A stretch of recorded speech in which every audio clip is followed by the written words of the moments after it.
வணக்கம் உறவுகளே. மதுரையிலேருந்து நான் உங்கள் வளர். இப்போ நம்ம என்ன பண்ண போகிறோம் அப்படின்னு பார்த்தா பாவக்காய் தான் வணக்க போகிறோம். அந்த பாவக்காய் வணக்கிறதுக்கு வந்துட்டு வேறு எதுவுமே இல்லை. பெரிய வெங்காயம் வந்துட்டு ஒரு பெரிய வெங்காயம் ஒரு வெங்காயம் நறுக்கி வச்சுருக்கிறேன்.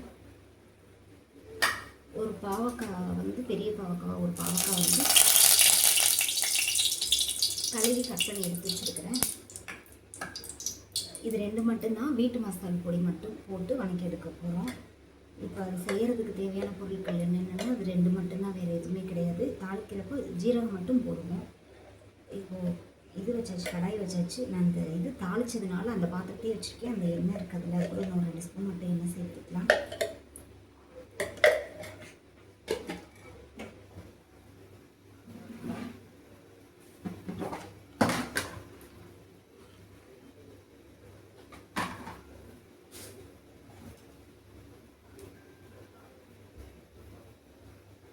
ரெண்டு ஸ்பூன் எண்ணெய் விட்டுருக்கு. இப்போ இதில் ஒரு 1/4 ஸ்பூன் சீரகம் மட்டும் போட்டுருவோம்.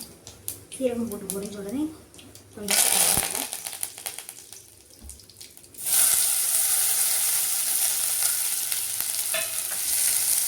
கழுவி கட் பண்ணி வச்சுட்டு பாவக்காய் சேர்த்தாச்சு.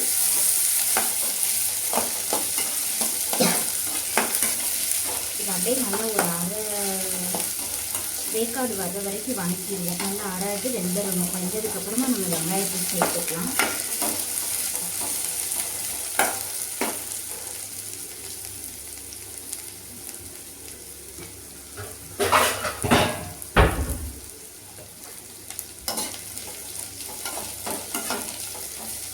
அடுத்த சிம்மில் வச்சு தட்டை போட்டு மூடிடுவோம்.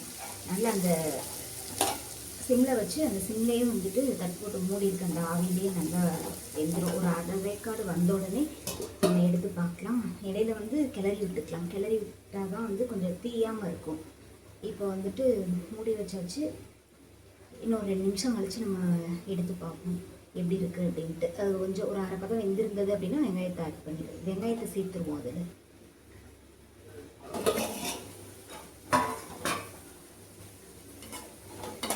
பாதி இது நல்லா வணங்கி வந்துடுச்சு. பாதி அளவு வணங்கிடுச்சு. ஒரு 2 நிமிஷம் வச்சதுக்கே நல்லா வணங்கிடுச்சு. என்னம்மா வர்றப்பே சண்டையாம்மா? இப்போ இதில் நம்ம வெங்காயத்தை சேர்த்துடலாம்.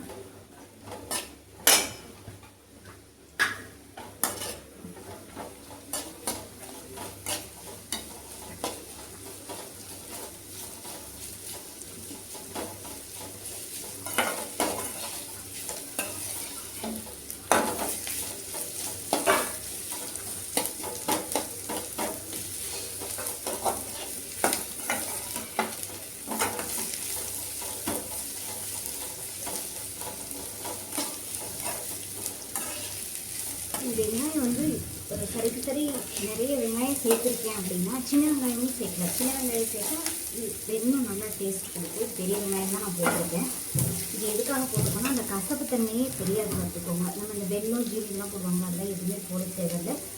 பாவக்காய் மட்டும் போட்டு வணங்கி மிளகாத்தூள் மட்டும் போட்டு பண்ணலாம். ஆனால் கொஞ்சம் கசப்பாக இருக்கும். வெங்காயம் சேர்த்து பண்ணுறப்போ கசப்பு தன்மை கொஞ்சம் கம்மியாகிடும் பார்த்துக்கோங்க. கசப்பு தன்மை இருந்தால் தான் உடம்புக்கு கொஞ்சம் நல்லது. இதில் நம்ம இனிப்பு இதெல்லாம் நம்ம சேர்த்து பண்ணணும் அப்படின்னோம்னா அந்த கசப்புத்தன்மை மாறிடும். அப்போ அதை நம்ம சாப்பிட்டும் பிரயோஜனம் இல்லாத மாதிரி தான் வச்சுக்கோங்க. டேஸ்ட்டுக்காக சாப்பிட்ற மாதிரி அந்த கசப்புத்தன்மை இருந்துச்சு அப்படின்னா தான் உடம்புக்கு அந்த கிருமி இதெல்லாம் கொஞ்சம் நல்லது. நம்ம வெங்காயம் போட்டோம் அப்படின்னோம்னா இப்போது அரை அளவுக்கு இந்த கசப்புத்தன்மை போயிடும். பாதி கசப்புத்தன்மை மட்டும்தான் இருக்கும் பார்த்துக்கோங்க. அதுக்காக தான் இந்த வெங்காயம் சேர்க்குறது. இதில் இந்த ஜீனியோ வெல்லமோ இதெல்லாம் எதுவுமே சேர்க்கறது கிடையாது.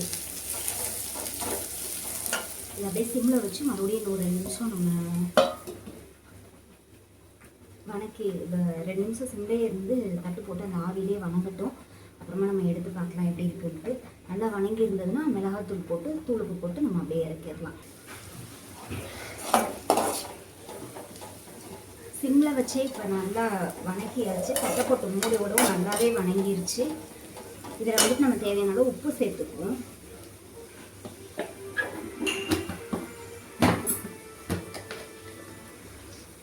குழம்பு மிளகாத்தூள் 1 ஸ்பூன் போட்டுக்கலாம்.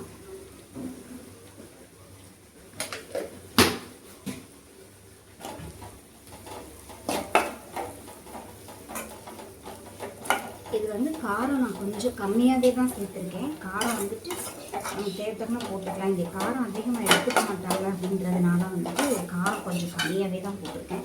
இல்லைன்னா இன்னும் கொஞ்சம் காரம் கொஞ்சம் தூக்கலாக போட்டோம்னா அந்த கசப்பு தண்ணிக்கு அந்த காரம் இருக்கிறப்போ நல்லாயிருக்கும் பார்த்துக்கோங்க. இது அப்படியே நல்லா சுருளை வணக்கி எடுத்துருவோம். கொஞ்சமாக கருவேப்பிலை போட்டு அப்படியே மூடி வச்சிடலாம். மூடி வச்சு ஒரு 2 நிமிஷம் அந்த மிளகாத்தூள் பச்சை வாசனை போகிற வரைக்கும் மூடி வச்சு அந்த பச்சை வாசனை போனோடனே நம்ம அப்படியே ஒரு கிளறி விட்டு எடுத்தோம்னா பாவக்காய் ரெடி ஆயிடும். அது வந்து ஒரு 2 நிமிஷத்துக்கு அந்த பச்சை வாசனை போகிற வரைக்கும் சிம்மில் வச்சு மூடி வச்சுருப்போம். அது ரெடியானதுக்கப்புறமா பார்ப்போம். இப்போ மிளகாத்தூள் போட்டு ஒரு 2 நிமிஷம் வந்துட்டு நம்ம அந்த பச்சை வாசனை போகட்டும், மிளகாத்தூள் பச்சை வாசனை போகட்டும் அப்படின்றதுக்காக தட்டை போட்டு மூடி சிம்மில் வச்சுருந்தோம். இதை நம்ம இப்போ எடுத்து பார்க்கலாம் எந்த அளவில் இருக்குது அப்படின்ட்டு.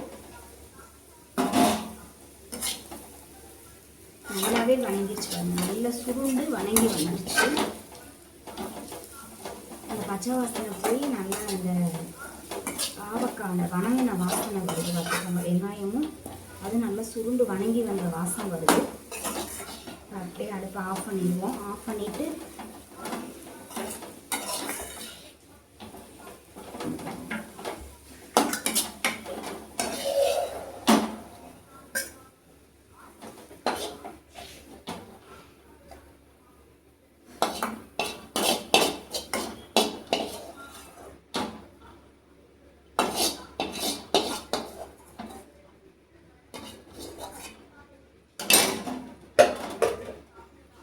அவ்வளோதாங்க உறவுகளே, பாவக்காய் வணக்கியாச்சு. டக்குன்னு ஒரு 10 நிமிஷம் கூட ஆகாது, டக்குன்னு செய்யக்கூடிய ஒரு ரெசிபி. சாம்பார் சாதம், தயிர் சாதம் இதுகளுக்கு எல்லாத்துக்கும் நல்லாயிருக்கும். செஞ்சு பாருங்கள். ரொம்ப ஒரு ஈஸியான ரெசிபி தான். செஞ்சு பார்த்துட்டு பிடிச்சிருந்துச்சுன்னா லைக் பண்ணுங்கள், ஷேர் பண்ணுங்கள், கமெண்ட் பண்ணுங்கள், சேனலை சப்ஸ்கிரைப் பண்ணிக்கோங்க. சரி உறவுகளே, அடுத்த வீடியோவில் பார்க்கலாம் உறவுகளே. டாட்டா பாய்.